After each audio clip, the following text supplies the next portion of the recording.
Sabah al-Khair, good morning dear listeners. You're listening to Radio 3CR on 855 AM and Palestine Remembered with Robert Martin, Nasser Mashni and Yousef Ahmed al-Rimawi.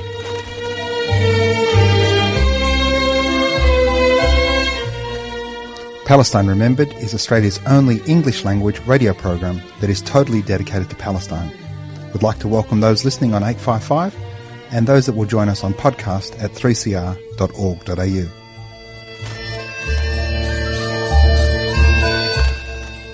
Thanks for joining us. Stay with us and enjoy the episode.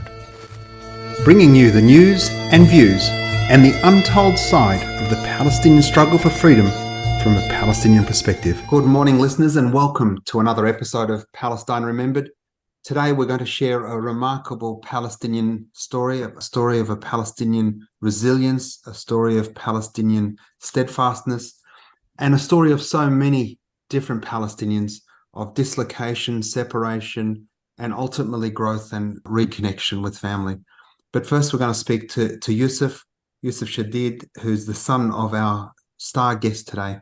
Good morning, Yousef. How are you doing? Good morning, Nasser. I'm doing well. Thanks for having us. How are you doing? Yeah, really well, Habibi. Really well. And so great for you to be here. And I'm really grateful for your Facebook post. I'm going to put a link to it in the podcast, ladies and gentlemen. So when you go to the podcast at 3cr.org.au, Palestine Remembered, or anywhere else you might see your podcasts, be sure to go there and click on the Facebook link that'll take you through to Yousef's Facebook page, and you should follow him. He's a really great and inspiring young Palestinian man. But you'll get to see the chronology of his father. Yousef, why don't you tell us what inspired you to put that post up? Sure. Thanks for the intro. So I guess a lot of times we are very much in the journey, living day to day, not reflecting on like the actual journey, whether it's like personal, financial, in terms of travel, career. In a way, we're living on autopilot and we don't really, I guess, appreciate the struggle, how far we've come. And it was a lead up to my dad's birthday, dad's 65th birthday, which is, significant, and everything he's done for the family. And I was trying to think of a format to, I guess, express my gratitude and how much I am grateful for all the work he's done for us, for the family, for the sacrifices done for, like, in terms of personal sacrifices, financial, travel, and there were so many to mention in a single post. And I said that I thought the best way to put it is probably just a chronicle order. Who is this man that we're talking about? And really, I guess, make it more relatable to the audience. Like, this is just a person who at this age did this, at this age did that, at this age did that. This is not the comfortable, normal life, and this is my dad's story, and this is what it means to us. And I guess that was the reason. And on the day, like on his birthday, I just put it up, having, absolutely no expectation. I'm just sharing my story, my dad's story. And for some reason, it is like I've been writing online for the last 4 years. It's the most viral post on all, like, Instagram, Twitter, LinkedIn, Facebook. I was very surprised with the engagement, obviously very glad, very happy. But that was, I guess, the thought process behind putting that post. I just wanted to honor my dad in a way that, like, how grateful I am for the sacrifices done. And put the post that morning. I had no idea I was going to get that engagement. And we're speaking here. So, that was the idea. It's a brilliant post, and I'm going to read it in a moment and take us through it. But first, let's introduce your father. Good morning, Mamoun. How are you doing? Good morning, Nasser. Yeah, we are quite well here after that long introduction. Thanks for the introduction. Thanks for Yousef, actually, who highlighted my life in that chronological order. Well, finally, we are living again as one family under one roof or in one place, traveling from one place to another, facing challenges one after the other. And luckily, we made it all the way here and start getting some sort of settlement with the family and with the friends here, where we have some peace of mind, although the real peace of mind would be when we get our rights and we get back to our homeland, where we have been raised, we have our I would say, history, our heritage, our everything there. And since I've been there, Back to Palestine, inshallah, one day. inshallah. Mamoun, tell us your family's Nakba story, 1948. Where are you from? For me, I'm from a village in Tulkarem, near Tulkarem, named Ella, and it's about like 8 to 10,000 inhabitants now. At that time, it was like 4,000. For me, I was born in 1958 as a small village in Palestine, in rural area, I would say. Our main concern after the Nakba of 1948, where many of our relatives and friends, Palestinians, fled, I would say, the Green Line, which is before 1948, to our areas in West Bank, where we have started dealing with our relatives, our friends, our Palestinian colleagues in the camps. We started actually feeling the suffer of what does it mean to get out by force from your land, or some of your relatives are killed. So, as Palestinian people, like any other nation, those who were in the West Bank welcomed their brothers, their families in the camps, starting exchanging with them the land, the work, the houses, although most of the business in Palestine in the rural area was in agriculture. So we have our small, I would say, olive trees, where we started harvesting them and sometimes sharing with them.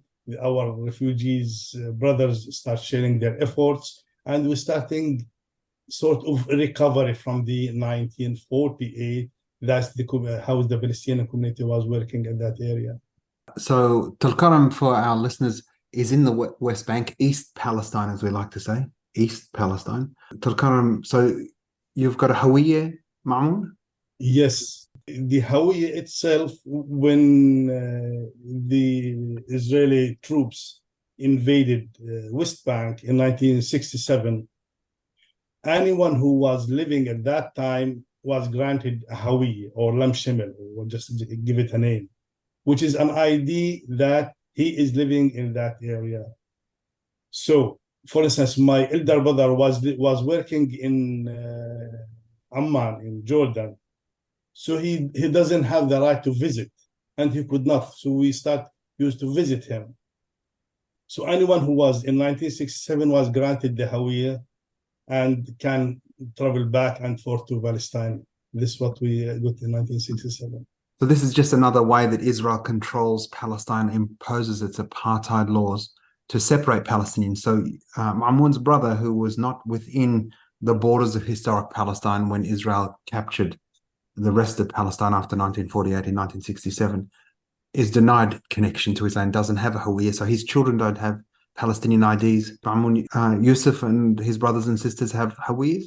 No, actually, my youngest, I tried with Yousef, with Mahmoud, with Ibrahim, and whenever I visit Palestine, I try to apply for them, and the application used to be rejected by various reasons.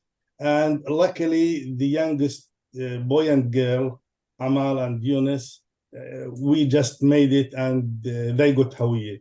But I could not get to my kids and even to my wife, because my wife, although she's a Palestinian, but her family was living in Kuwait at the time of 67. So they could not have any right to get whenever they visit. Sometimes they can visit once, but they get rejected dozens of times for unknown reasons. So I tell people about my Palestine journey, and I tell people that I'm a AAA Palestinian. So a AAA Palestinian, as defined by NASA, this is nobody else gets to define it, but I've defined it as a AAA Palestinian. And it's a AAA Palestinian not because I'm better than anybody else, but because I experience the very least challenge of being a Palestinian. Number one, I'm Western born, not born in Jordan or Kuwait. I'm a Western born Palestinian. So I have the benefit of an Australian citizenship that is my birthright. It can't be stripped of me. Number one. Number two, I'm an Australian a Western Palestinian assimilated. I look like us, but I sound like them. Yeah, I look like us, but I sound like them. So I'm an Aussie Palestinian. And thirdly, aside from being Western born and Western assimilated and sounding like them, I'm fully emancipated in the sense of understanding my civil and political rights, etc. So the very ZZZ Palestinian, which is the hardest Palestinian life there is a Palestinian in Gaza. And in between the Palestinian in Gaza and a AAA Palestinian, as I am and my children are the very myriad numbers within. But for my story, I was born in Dandenong Hospital, lived in Dandenong, went to high school in Beaumaris, and then to Melbourne High, and then to uni in the city. And my job was in Hawthorne, and now I live in Camberwell. In 53 years, my entire displacement is about 15 kilometres. From birth to education to jobs to connections to I can take my children and show them the school I went to. I can show them where my first job was. I can show them where I met their mother. This is the journey of most people, certainly in the West, and certainly those that are assimilated. This is not the experience of a Palestinian. And if you'll bear with me, I want to read to you Yousef's post about his father celebrating his 65th birthday. So at age 64, Mamoun started his PhD, and he grew up without much in Palestine, no connections, no technology, not even electricity in his village. But one trait set him apart, a fighting spirit like no other. At 9, Baba lived the Naksa of 1967. At 15, he walked an hour daily to school. At 18, he got a scholarship to study in Kuwait. At 21, he graduated as a computer scientist. At 22, he lost his father. At 23, he worked overtime in his second job to support his siblings. He's one of 9 children. At 27, he married his mum. He married Yousef's mum. At 32, Baba fled the Gulf War to Jordan. At 33, he named his third son after his grandfather, Yousef. At 34, he migrated to Australia alone. At 35, Baba reunited with his family. At 37, he travelled to work in Saudi Arabia alone. At 39, he reunited with his family. From 40 to 42, Baba had 2 more kids, a total of 5 children. At 45, he brought his mum to our family house. At 47, he was made redundant. At 48, he travelled to work in Qatar alone. At 49, he's reunited with his family. At 50, Baba relocated to work in Amman. From 50 to 54, he's now financially supporting 3 kids in Australia, plus 2 at home. At 55, he relocated to work in Kuwait. At 57, he lost his mother. At 60, Baba finally reunited with his family in Australia. At 63, he lost his closest sibling to cancer. At 64, he started his PhD. 7 jobs, 6 countries, 5 kids, 4 family separations, 3 degrees, 2 languages, and 1 unique fighting spirit. My role model turned 65 today. A really, really beautiful post, Yousef, and forgive me for reading it. I don't imagine that I can barely hold back my tears reading it. I couldn't imagine that you could have got through it. So really, really beautiful. Mamoun, you must be so proud. Yeah, actually, as you said, I'm quite, though my struggle, I would say, is not a unique in the sense that I recall the memories of my friends whom we were in the school at secondary school. And when I joined the university, at that time, we were not allowed to join universities because of the Israelis' rules and cutting the cities. So I was lucky to get a scholarship to study computer. I recall when I contacted my school colleagues, I wouldn't imagine that I have friends in almost every single country of the world. Some of them came here, Australia, some of them to the UK, to the US, some studied in Bulgaria, in Spain, in Brazil, in Algeria, in all Gulf regions. Some of them just started working after the high school. Actually, I recall that it's like a bomb that came into our classroom and scattered us all over the place. Some of them, I can get in touch with them, but many of them really, I lost the connection. I struggled. At that time, there was no internet, no social media. So by accident, maybe I met few of them, but most of them I just lost track of them and they lost track of me.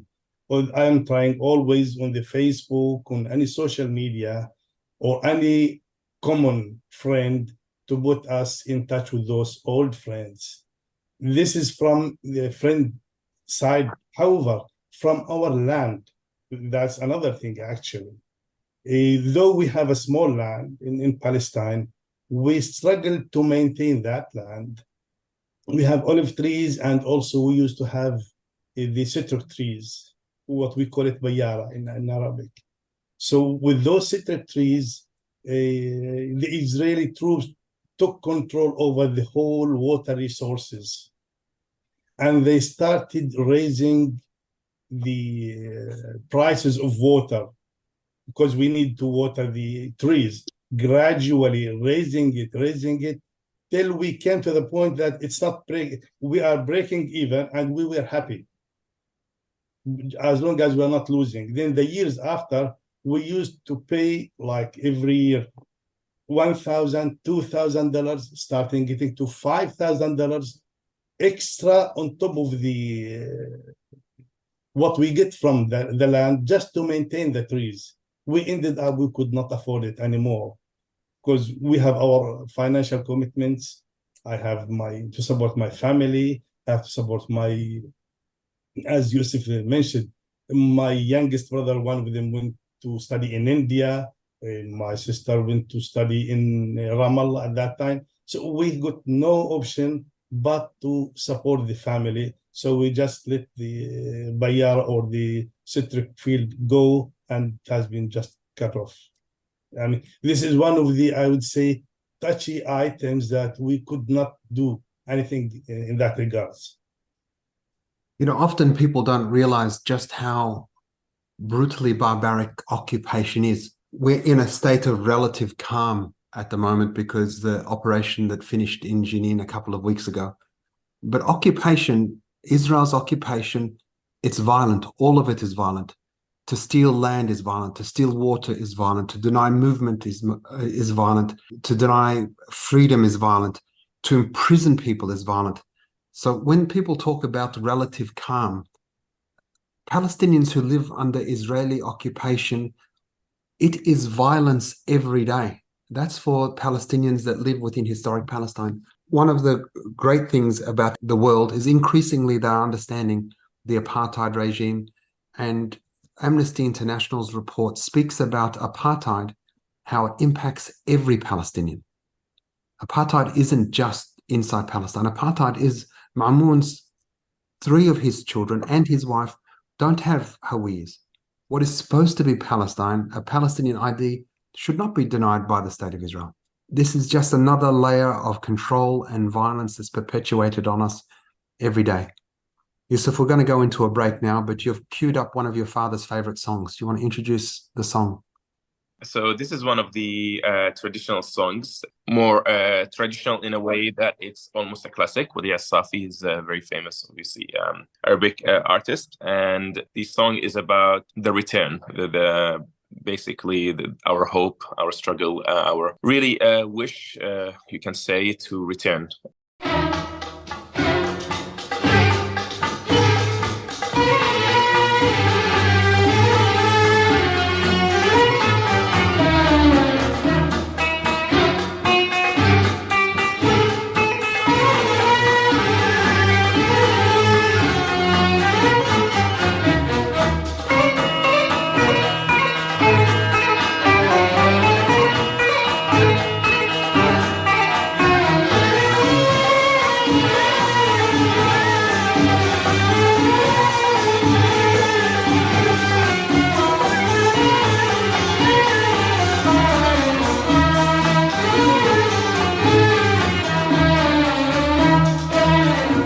على الله تعود على الله يا ضايع في ديار الله على الله تعود على الله يا ضايع في ديار الله بعدك انت يا غالي مالي أحباب غير الله. من بعدك انت يا غايب مالي أحباب غير الله. مالي أحباب غير الله.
يلي مرمرت زمان كأنك بطلت هواني. يلي مرمرت زمان كأنك بطلت هواني. ارجع يا حبيبي وانساني. ارجع يا حبيبي وانساني. حيالله تعود خيالله تعود خيالله تعود.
على لاقيني من بعد غياب هنيني.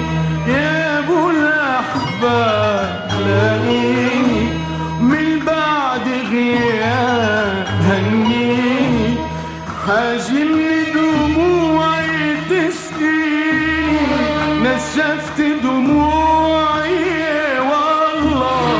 حاجمني دموعي نشفت دموعي ايه والله. نشفت دموعي دموعي دموعي ايه. نشفت دموعي دموعي دموعي ايه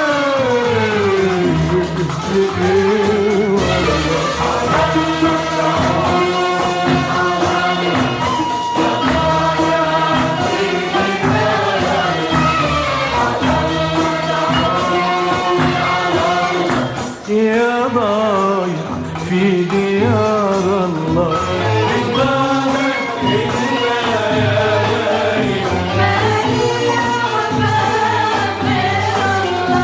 من بعدك انت يا غايب مالي احباب غير الله. مالي احباب غير الله.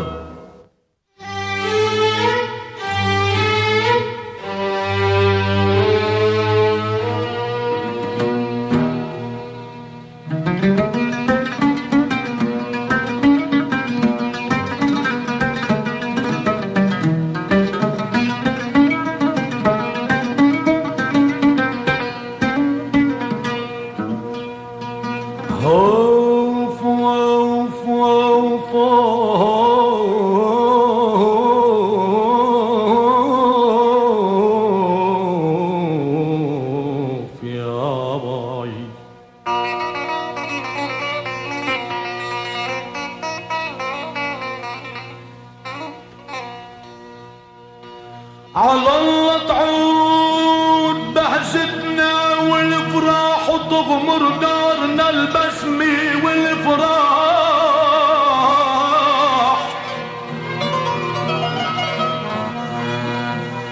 على الله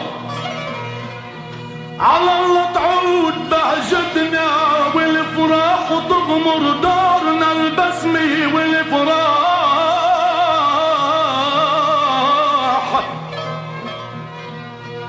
قضينا العمر والفضل والفراح وضاع العمر هجران وغياب علي علي علي مامي مامي يا ماما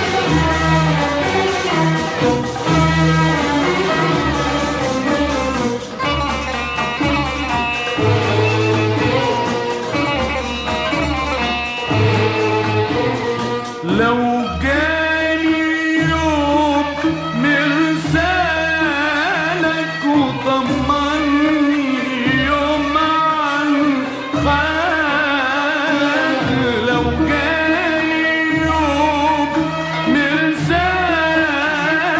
وطمني يوم عن خالك لو جاني يوم مرسالك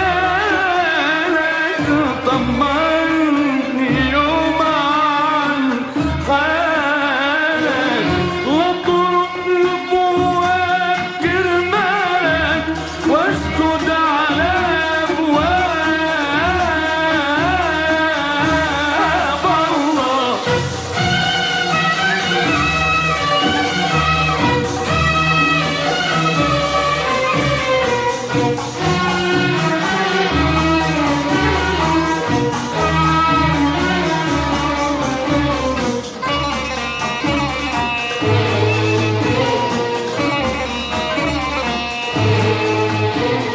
لو جاني يوم مرسالك طمني يوم عن حالك لو جاني يوم مرسالك طمني يوم عن حالك لو جاني يوم مرسالك طمني يوم عن خالك واطرق لبواب كرمالك واسجد على ابواب الله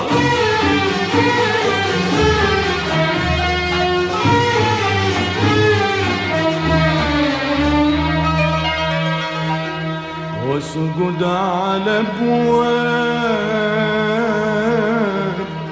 على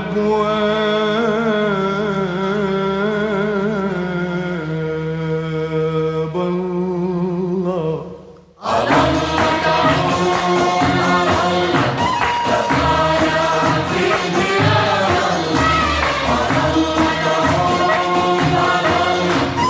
يا ضايع في ديار الله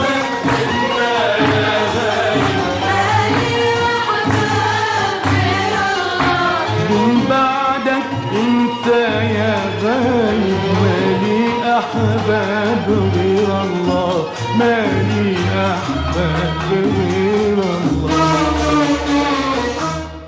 Mamoun, tell us what that song means to you. Wadi Safi. It's a matter of recalling the past, or the happiness, or the simplicity of life. because, as I told you, we are living in the country where almost everyone knows everyone in the village. So our small village of a few thousand people, whenever there is any occasion, good, or if there is like a death or a marriage, or even we were used to celebrate those who finished the high school, not even university, because it was quite rare at our time. Just imagine that, for instance, our village doesn't have at that time a secondary school, so we have to walk to another neighboring village called Atil. So we walk like 1 hour to school and 1 hour back.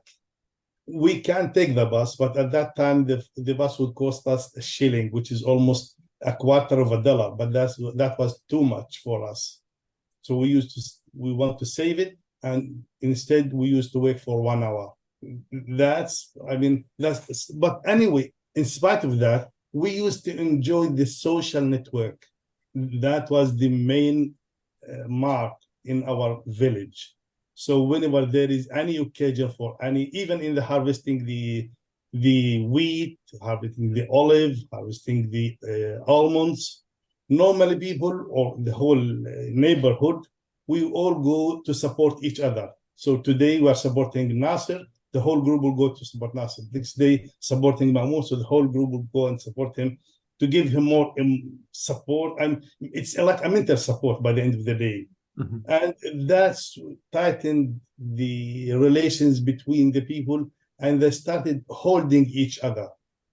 So that's why, for instance, I recall none in the village at that time I would classify him as rich. But when my eldest son finished his high school, he joined university in Jordan.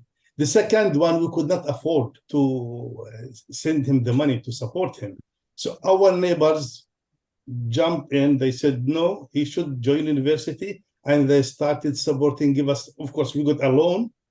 We recorded all the loans and we paid them in return when their son finishes high school. That's how we started dealing with the circumstances at that time.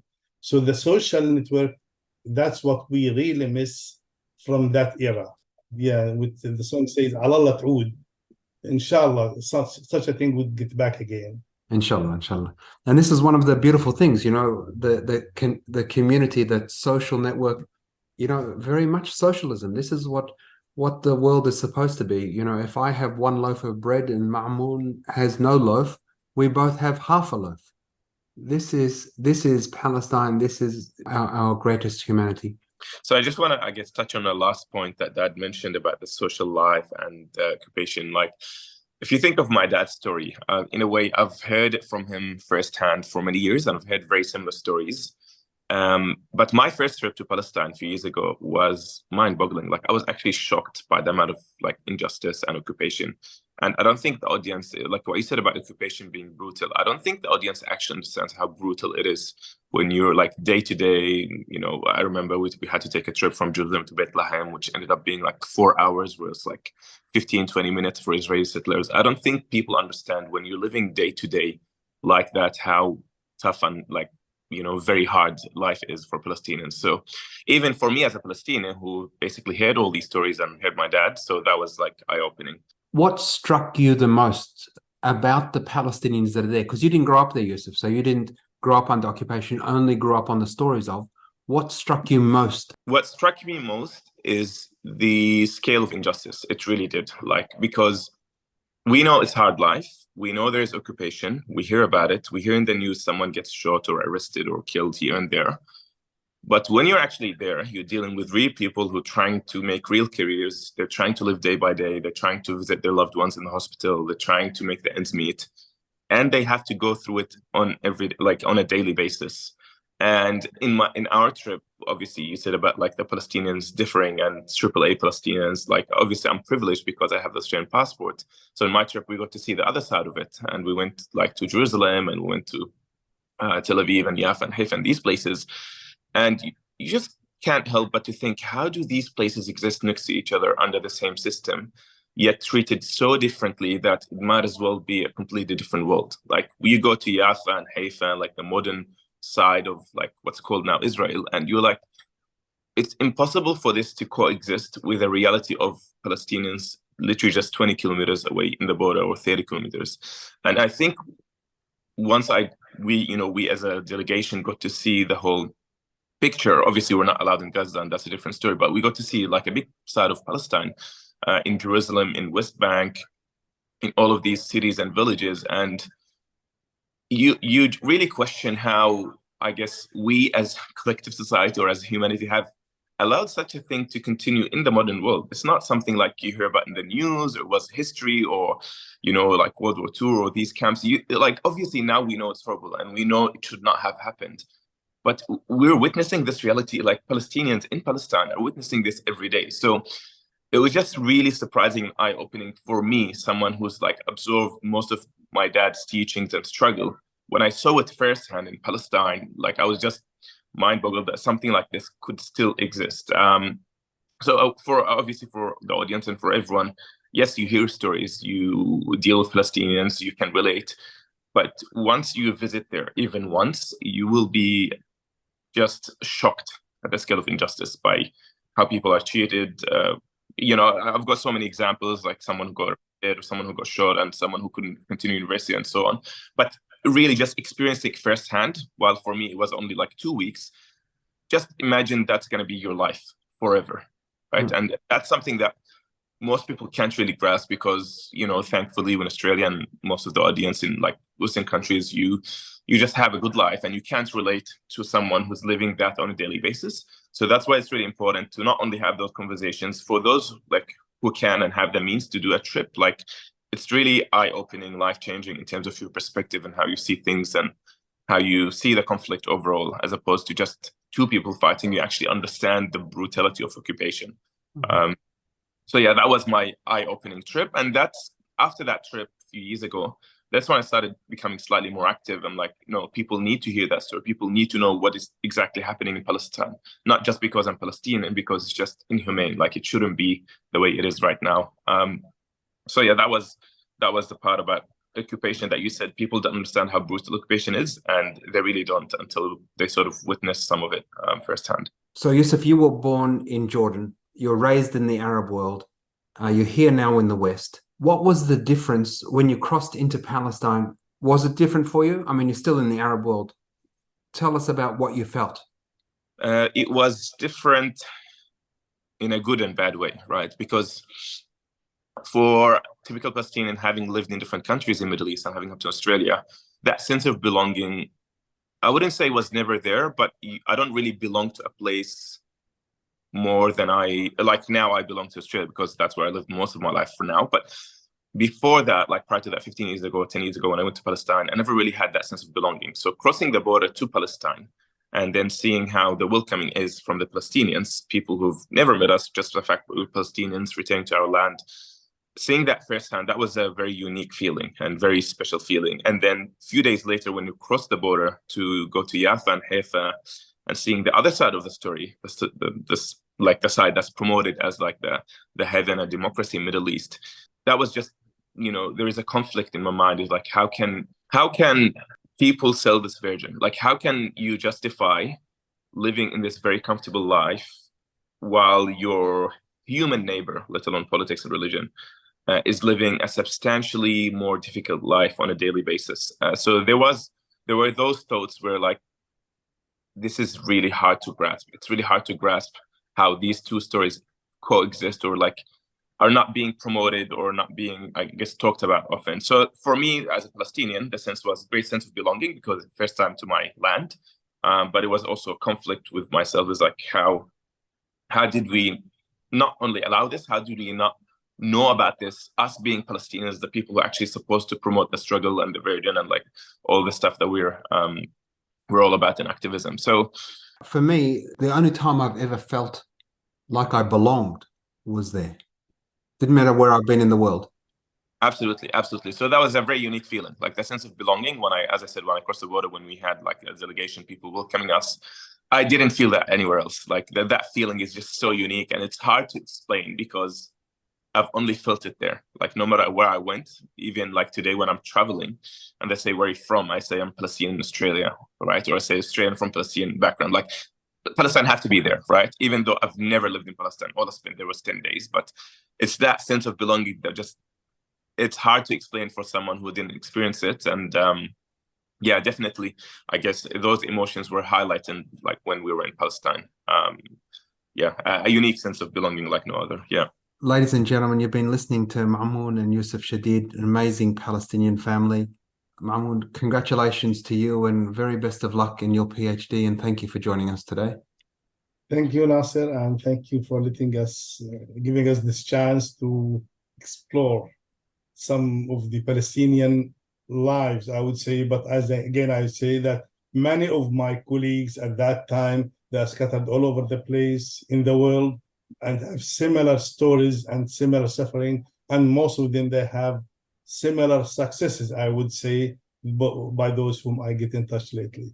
Thanks again, Nasser, for giving us this chance. Thank you, Mamoun, and thank you so much too, Yousef. Thanks, Nasser, for having us. It's been a pleasure. Our pleasure. Thanks for listening. Tell your friends, share the podcast, and remember, there's never been a better time for a free Palestine.